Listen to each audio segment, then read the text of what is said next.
Dear student, আমরা পদার্থের গঠন অধ্যায়ের সর্বশেষ টাইপে অর্থাৎ টাইপ 10-এ চলে এসেছি। এই টাইপ 10-এ যে এমসিকিউটা রাখা হয়েছে সেটা হচ্ছে আইসোটোপ, আইসোটোন ও আইসোবার। এটি নৈপত্তিক হিসেবে মোস্ট ইম্পর্টেন্ট, তো অবশ্যই আমরা ক্লাসটি মনোযোগ সহকারে করব। তো আইসোটোপ, আইসোটোন ও আইসোবার বোঝার ক্ষেত্রে আমাদের আগে তিনটা সংখ্যা লিখতে হবে। এর পিটা হচ্ছে প্রোটন সংখ্যা, এনটা হচ্ছে নিউট্রন সংখ্যা, আর এটা হচ্ছে কি ভর সংখ্যা। এই ওয়ার্ড গুলোর শেষের বর্ণটা দেখে বুঝবো যে এর কাকে বলে কি হবে। দেখো, এই শেষের বর্ণটা দ্বারা এই তিনটার মধ্যে যে কোনো একটা মিলবে আর বাকি দুইটা মিলবে না। যেটা মিলবে সেটা হবে একই, আর যে বাকি দুইটা মিলবে না সেটা হবে কি ভিন্ন। এর আগে আমরা আরেকটা জিনিস শিখে আসি যে আইসোটোপ হয় একই মৌলের ক্ষেত্রে। আইসোটোপ কি হয়? একই মৌলের ক্ষেত্রে।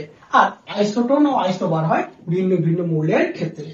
তো যখন আমরা কাকে বলবো তখন এগুলো ভেরি ভেরি ইম্পর্টেন্ট, এগুলো কথাগুলো লাগাইতে হবে।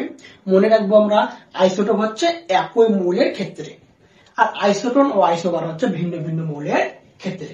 তখন লক্ষ্য করি পতে হচ্ছে প্রোটন সংখ্যা হয়, নিউট্রন সংখ্যা হয়, না ভর সংখ্যা হয়? পতে হয় কি সংখ্যা স্যার? প্রোটন সংখ্যা। তাহলে আইসোটোপের সংখ্যাটা কিরকম হবে স্যার? একই মৌলের ক্ষেত্রে আমি বলছিলাম যেটা মিলবে সে সংখ্যাটা একই। যাদের এখানে একটা যাদের কথা লাগাবো, এই ওয়ার্ডটা লাগাবো প্রত্যেকটার ক্ষেত্রে। তাহলে একই মৌলের ক্ষেত্রে যাদের আইসোটোপে প্রোটন সংখ্যা মিলছে, তাহলে যাদের প্রোটন সংখ্যা একই কিন্তু নিউট্রন ও ভর সংখ্যা ভিন্ন, তাদেরকে বলবো পরস্পরে কি আইসোটোপ।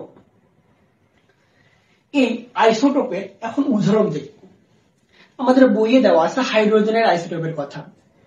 তো ওখানে আছে হাইড্রোজেনের আইসোটোপ হচ্ছে মোট হচ্ছে 7টি, এর মধ্যে প্রাকৃতিক আইসোটোপ হচ্ছে 3টি। তো এই আইসোটোপ হয় দুই টাইপের, একটা হচ্ছে প্রাকৃতিক আইসোটোপ আর একটা হচ্ছে কৃত্রিম আইসোটোপ। আমরা জানি স্যার প্রাকৃতিক মানে ঈশ্বর বা আল্লাহ প্রদত্ত যেগুলা, সেগুলো হচ্ছে প্রাকৃতিক আইসোটোপ, আর যেগুলো মানুষের তৈরি সেগুলো হচ্ছে কৃত্রিম আইসোটোপ।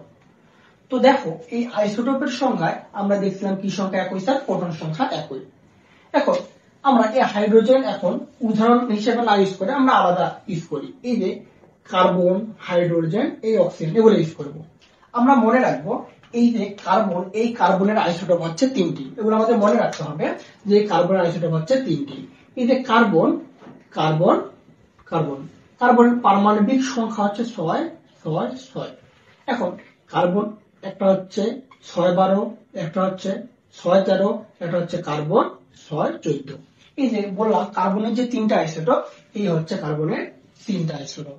এরপর হাইড্রোজেনে যাই, হাইড্রোজেনেরও কয়টা আইসোটোপ? প্রাকৃতিক আইসোটোপ হচ্ছে কয়টি? 3টি। তো হাইড্রোজেনের 1, এটাকে বললি আমরা হাইড্রোজেন বা পোটিয়াম। যখন আমি 2 ইউজ করবো তখন এর উচ্চারণ হচ্ছে ডিউটেরিয়াম, তাহলে 1, 2। আর যখন আমি 3 ইউজ করবো তখন উচ্চারণ হবে ট্রিটিয়াম, 1, 3, ট্রিটিয়াম। অর্থাৎ হাইড্রোজেন আইসোটোপ কয়টি? 3টি। এই 3টে আমি লিখে দিলাম। এরপর অক্সিজেন, এই অক্সিজেনের আইসোটোপ আবার 3টি। অক্সিজেন 16, অক্সিজেন 17, আর অক্সিজেন হচ্ছে কি 18। এগুলো হচ্ছে কার্বন, হাইড্রোজেন আর অক্সিজেনের আইসোটোপ। এদের মধ্যে কার্বনের প্রাকৃতিক আইসোটোপ হচ্ছে 2টি। এগুলো হচ্ছে কার্বন 6, 12, আর একটা হচ্ছে কার্বন 6, 13। এগুলো হচ্ছে প্রাকৃতিক আইসোটোপ। হচ্ছে কি আইসোটোপ স্যার? প্রাকৃতিক আইসোটোপ।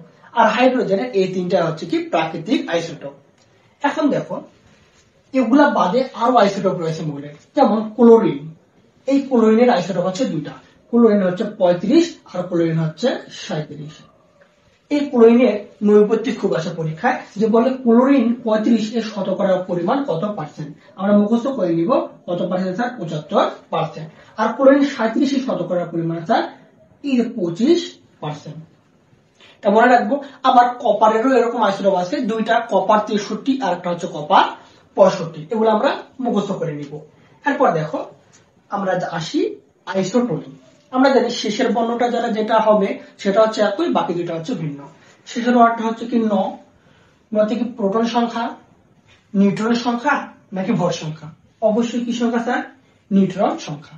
তাহলে দেখো, ভিন্ন ভিন্ন মৌলের ক্ষেত্রে এই যাদেরটা আমরা প্রতিটার ক্ষেত্রে ইউজ করব। যাদের নিউট্রন সংখ্যা একই কিন্তু প্রোটন ও ভর সংখ্যা ভিন্ন, তাদেরকে বলবো পরস্পরের কি আইসোটোপ। কাকে বলা হয়ে গেল? এখন উদাহরণে দেখি, এই আইসোটোন হয় ভিন্ন ভিন্ন মৌলের ক্ষেত্রে। দেখো এখানে একটা মৌল হচ্ছে কার্বন, এটা মৌল হচ্ছে কি অক্সিজেন। আবার আইসোটোপের বেলায় দেখো একই মৌলের ক্ষেত্রে এই একই মৌলগুলা হয়েছে, প্রত্যেকটা হচ্ছে কি একই মৌল, oxygen oxygen oxygen, carbon carbon carbon, দেখো সবগুলা একই মৌলের ক্ষেত্রে, আর আইসোটোন কিন্তু ভিন্ন ভিন্ন মৌলের ক্ষেত্রে। তো এই শর্তটা মানলো ভিন্ন ভিন্ন মৌলের ক্ষেত্রে। নিউট্রন সংখ্যা কি বলছিল? একই। আমরা জানি এই যে পারমাণবিক ভর থেকে এই পারমাণবিক সংখ্যা যদি আমরা বাদ দিই তাহলে কি সংখ্যা পাই? নিউট্রন সংখ্যা। অর্থাৎ ভর সংখ্যা থেকে আমি যদি এই প্রোটন সংখ্যাটা বাদ দিই তাহলে আমরা পাই কি সংখ্যা? নিউট্রন সংখ্যা।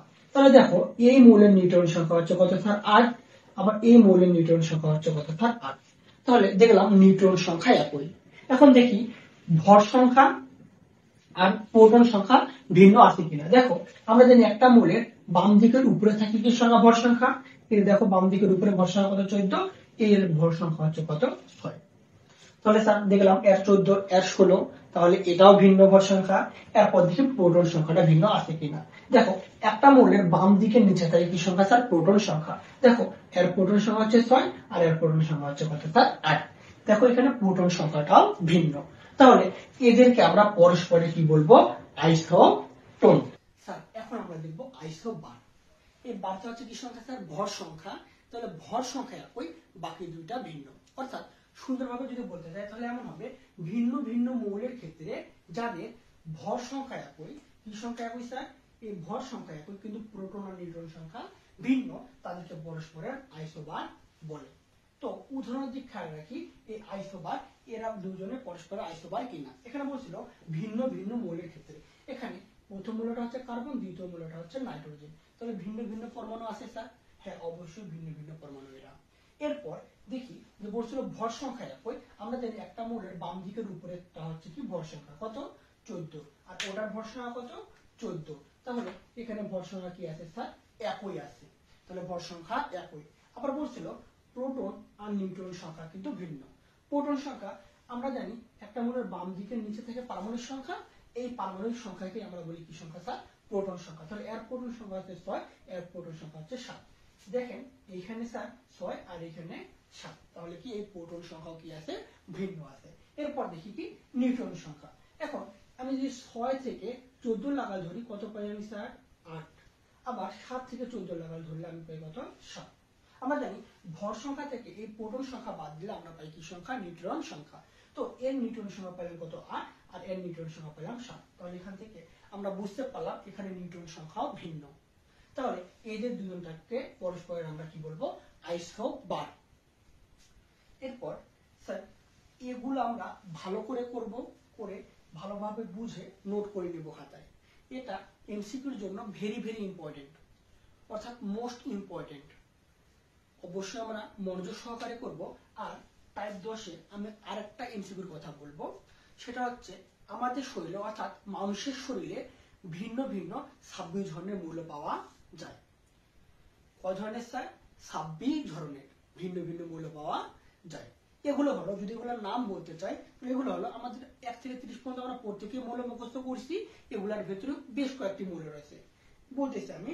যেমন hydrogen, carbon, nitrogen, oxygen, fluorine, sodium, magnesium, phosphorus, sulphur, chlorine, potassium, calcium, chromium, iron, cobalt, copper, zinc.